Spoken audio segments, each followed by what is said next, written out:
নমস্কার বন্ধুরা, সবাই কেমন আছেন? আশা করি সবাই ভালো আছেন। মৌসুমী সরকার বিশ্বাসের চ্যানেলে আপনাদের সবাইকে স্বাগত। আজ আমি আপনাদের সাথে শেয়ার করব ঝিঙে পোস্ত। তো চলুন ঝিঙে তুলে নিয়ে আসি গাছ থেকে। দেখুন আমাদের গাছে কিন্তু বেশ অনেক কটাই ঝিঙে হয়েছে। আমি এখানে 3টে ঝিঙে তুলে নিয়েছি। ঝিঙেগুলোকে আমি কেটে নিচ্ছি।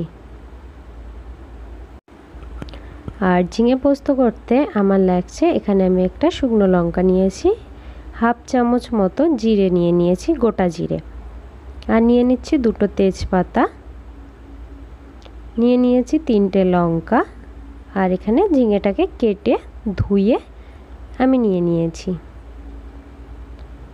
আর নিয়ে নিচ্ছি পোস্ত বাটা, হলুদ গুঁড়ো, লবণ, স্বাদ মতো নিয়ে নেবেন, চিনি। আর এখানে আমি নিয়ে নিয়েছি লঙ্কার গুঁড়ো, এখানে কাশ্মীরি লঙ্কা ব্যবহার করেছি। একটা কড়াই বসিয়ে দিয়েছি,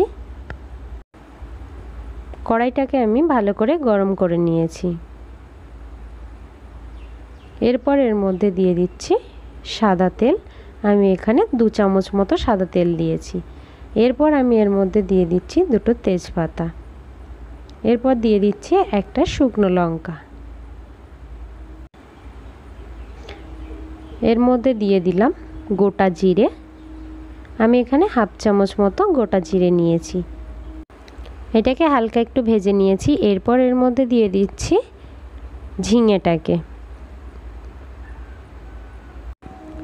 ভিডিওটা ভালো লাগলে like, share, comment and subscribe করতে কিন্তু ভুলবেন না। পাশে থাকা বেল আইকনটি অবশ্যই প্রেস করুন।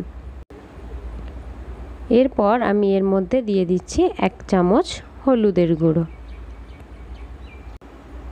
এরপর আমি এর মধ্যে দিয়ে দিচ্ছি লবণ, আপনাদের পরিমাণ মতো লবণ দিয়ে নেবেন। আমি কিন্তু এখানে প্রায় 1 চামচ মতো লবণ দিয়েছি। এবার এটাকে একটু ভালো করে নাড়াচাড়া করে ভেজে নিতে হবে। এবার আমি এটাকে কিছুক্ষণের জন্য ঢেকে দিচ্ছি। 5 মিনিট পর দেখুন আমার কিন্তু ঝিঙেগুলো অনেকটা নরম হয়ে গেছে। এই সময় আমি এর মধ্যে দিয়ে দেব লঙ্কার গুঁড়ো, আপনাদের পরিমাণ মতো লঙ্কা দিয়ে নেবেন। এই সময় কিন্তু গ্যাসের জোরটা লোতে থাকবে। এরপর আমি এর মধ্যে দিয়ে দিলাম পোস্ত বাটা,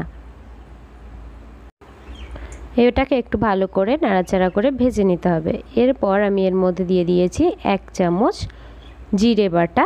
এবার দিয়ে দিচ্ছি জল, আমি এখানে ছোট একটা বাটির 1 বাটি জল দিয়ে দিয়েছি, আপনারা নিজেদের পরিমাণ মতো দিয়ে নেবেন। এটাকে ঢেকে দিচ্ছি। 5 মিনিট পর দেখুন তরকারিটা কিন্তু আমার ফুটে গেছে।